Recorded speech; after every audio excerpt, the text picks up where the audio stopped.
जय हिंद दोस्तों, स्वागत है आपका हमारे चैनल इंडियन डिफेंस एनालिसिस में, जहां आपके लिए लेकर के आते हैं इंडियन डिफेंस से जुड़ी टॉप अपडेट्स को। और आज के अपने इस वीडियो में हम एक ऐसे विषय पर बात करने वाले हैं जिसका इंतजार आज हर भारतीय को है और हर भारतीय काफी उम्मीद के साथ इसका वेट भी कर रहा है। और यह है भारत का flagship project advance medium combat aircraft AMCA को लेकर के भारतीय वायुसेना प्रमुख air chief marshal Vivek Ram Chaudhari sir ने द वीक को दिए गए अपने इंटरव्यू में कुछ बड़ी बातें साझा करी हैं, जिसके बारे में आज के अपने इस वीडियो में हम बात करेंगे।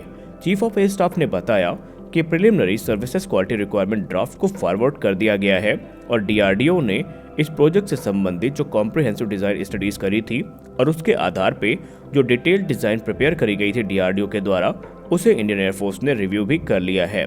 अब अगर हम बात करें पीएसक्यूआर की, तो पीएसक्यूआर होता क्या है? दरअसल इसमें जो एयरफोर्स होती है वो अपने डिजायरेबल पैरामीटर्स और ज़रूरतों को स्पेसिफाई करती है। अब अगर हम इस फैक्ट को कंसीडर करें तो अगला चरण क्या होने वाला है? दरअसल इंडियन एयरफोर्स ने इसको रिव्यू तो कर ही लिया है डिज़ाइन को। अब अगला इंतजार इस चीज़ का है कि जो मिनिस्ट्री ऑफ डिफेंस है कब एमका प्रोग्राम को लेकर के फंड्स रिलीज करेगी। जैसे ही फंड को मिनिस्ट्री ऑफ डिफेंस के द्वारा रिलीज किया जाएगा तो तुरंत जो प्रोटोटाइप डेवलपमेंट वर्क है वो शुरू कर दिया जाएगा। अब अगर हम कुछ समय पहले चलें, यानी डिफेंस एक्सपो 2022 की बात करें, तो उसमें advance medium combat aircraft project के डायरेक्टर ए.के. घोष सर ने मीडिया से बात करते हुए कहा था कि जैसे ही मिनिस्ट्री ऑफ डिफेंस के द्वारा फंड्स को रिलीज किया जाएगा तो उसके 3 वर्ष के अंदर ही जो पहला प्रोटोटाइप है एमका का उसको रोल आउट कर दिया जाएगा और उसके 1 वर्ष या 1.5 वर्ष के बाद जो पहली उड़ान है एमका की वो भी हमें देखने को मिल जाएगी। इसलिए हम ये एक्सपेक्ट कर रहे हैं कि अगर वर्ष 2023 में जो फंड्स है वो सही समय पर रिलीज कर दिए जाते हैं तो हमें एडवांस मीडियम कॉम्बैट एयरक्राफ्ट का रोल आउट वर्ष 2025 से 26 के बीच में देखने को मिलेगा।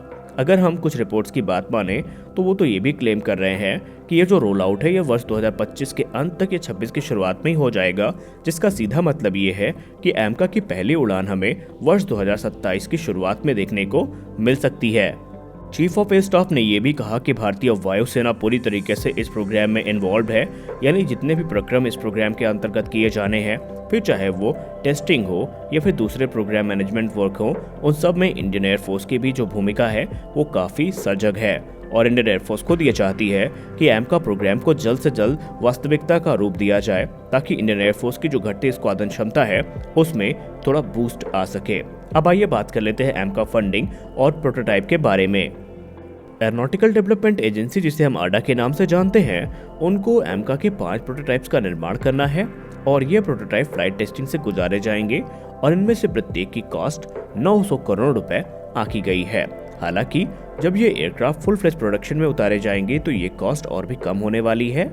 एमका जो कि हमारा इंडिजिनस फाइटर है, तो ये अपने कैटेगरी के दूसरे इंपोर्टेड फाइटर्स की तुलना में 50 से 60% सस्ता होने वाला है।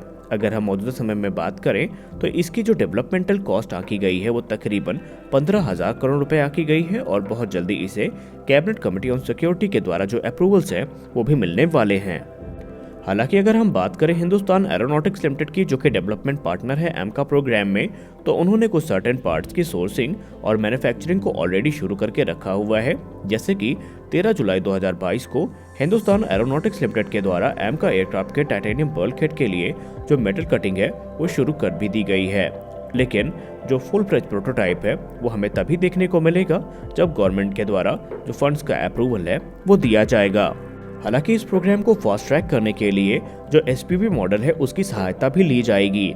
एसपीवी का मतलब स्पेशल पर्पसेस व्हीकल जो मॉडल है, इसके अंतर्गत एमका और आईएमआरएच यानी इंडियन मल्टी रोल हेलीकॉप्टर का जो निर्माण है वो एसपीवी मॉडल के अंतर्गत ही किया जाएगा, जहां पर एचएएल आडा का साथ देंगे प्राइवेट प्लेयर्स जिनके पास मेजॉरिटी ऑफ स्टेक्स मौजूद होंगे। प्राइवेट प्लेयर्स को मेजॉरिटी स्टेक देने के पीछे का जो कारण है वो ये है कि जो प्रोक्योरमेंट प्रोसेस है उसमें काफ़ी तेज़ी लाई जाए और जो अफसरशाही अभी तक हमने अपने डिफेंस पीएसयूज में देखी है उसको कम किया जा सके और डेवलपमेंट को तेज किया जा सके। और ये जो एसपीवी मॉडल है इसमें प्रोटोटाइप डेवलपमेंट शामिल होगा, सीरीज प्रोडक्शन शामिल होगा और जो लाइफ टाइम साइकिल सपोर्ट है या लाइफ टाइम हम कह सकते हैं टेक्निकल सपोर्ट है इंडियन एयरफोर्स को, वो भी इसका एक अहम हिस्सा होने वाला है। अब आइए बात कर लेते हैं एमका के वेरिएंट्स के बारे में कि एमका मार्क 1 और मार्क 2 वेरिएंट कैसे होने वाले हैं। इंडियन एयरफोर्स इस समय एमका के 7 स्क्वाड्रंस को लेकर के प्रतिबद्ध है, जिसमें एमका की 2 स्क्वाड्रन मार्क 1 स्टैंडर्ड की होंगी और बाकी की जो 5 स्क्वाड्रन है वो मार्क 2 स्टैंडर्ड की होने वाली हैं। अब अगर हम मार्क 1 वेरिएंट की बात करें तो एमका का जो मार्क 1 वेरिएंट है ये general electric F414 INS6 turbofan engine के साथ में आएगा, जो कि 98 किलोन्यूटन का मैक्सिमम थ्रस्ट जनरेट करने में सक्षम है आफ्टर बर्नर के साथ में। हालांकि ये जो थ्रस्ट है ये एमका को सुपर क्रूज की कैपेबिलिटी प्रदान करने में असमर्थ है, यानी इस थ्रस्ट के साथ जो सुपर क्रूज की कैपेबिलिटी है वो एमका में इस्तेमाल नहीं की जा सकेगी। सुपर क्रूज होता क्या है, आइए वो जान लेते हैं। दरअसल सुपर क्रूज होता क्या है, इसमें जो एयरक्राफ्ट है ये बिना आफ्टर बर्नर की सहायता लिए सुपरसोनिक स्पीड पर क्रूज करने में सक्षम होता है। अब अगर इंजन से हटके भी हम बात करें तो एमका मार्क 1 में जो इजेक्शन सीट्स हैं उनको भी इम्पोर्ट किया जाना है।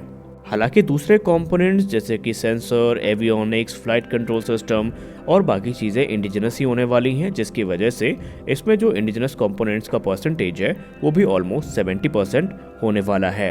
अब अगर हम बात करें इंडिजिनस इंजन जो कि एमका के लिए विकसित किया जाना है तो उसका इस्तेमाल आपको मार्क 2 वेरिएंट पे ही देखने को मिलेगा और उसके बाद एमका में जो इंडिजिनस कंटेंट का परसेंटेज हो जाएगा वो 90% के आसपास पहुंच जाएगा। अब अगर हम एमका मार्क 2 की बात करें तो वो इंडिजिनस इंजन के साथ में आएगा, जिससे जॉइंटली DRDO, सैफ्रॉन या जिसको भी सेलेक्ट किया जाता है उसके साथ विकसित किया जाएगा। और रिपोर्ट्स की बात माने तो कॉन्ट्रैक्ट साइन होने के 9 वर्ष के अंदर अंदर जो ये इंजन्स हैं ये बन के तैयार हो जाएंगे। अब ये एक्सपेक्ट किया जा रहा है कि जो मार्क 2 वेरिएंट आएगा एमका का उसमें कई 6th जेन टेक्नोलॉजीज को भी शामिल किया जाएगा, जैसे कि डायरेक्टेड एनर्जी वेपन्स और अनमैन्ड एयर व्हीकल को लॉन्च करने की कैपेबिलिटी। हम आपको फिर से बता दें कि जो 6th जेन टर्म हम इस्तेमाल करते हैं ये अभी भी स्पेसिफाई नहीं किया जा सका है। अलग अलग एक्सपर्ट अपने अलग अलग बयानों में या अपने अलग अलग जो स्टडीज के हिसाब से इसकी कैपेबिलिटी को क्लासिफाई करते हैं। खैर उसके बारे में हम इसी वीडियो में बात नहीं करने वाले हैं।